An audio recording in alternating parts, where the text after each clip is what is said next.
Hi, it's Peg, and today's video is all about what my muse is directing me to do.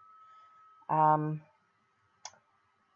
decided that I've been watching a lot of videos where people are just doing watercolor journal doodling, and it really is fascinating to me. It's one of those Zen type things that just, takes you to another place and time. So that's what I'm doing. I have my watercolor book out. This is a Dina Wakley cotton paper book. I've had it for a while. This is the first page I've used it for, and I'm really testing the book to see, how do I feel about the book as well as playing with watercolors. I will have that in another video, but today I am just doing the doodling because, you have to listen to your inner muse. You have to do the things that are satisfying to you. So that's what I'm doing, is I'm just creating for the love of creating. And I hope you enjoy this because I don't have a lot of dialogue for you today. It's mostly just that calming Zen type work. So be sure and check out the Facebook group, and I will see you again. Bye for now.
Well, that was fun. Now I want to add some gold ink just to highlight some of these designs. So I've got some Speedball ink in a gold and a small brush, and I will add some of that.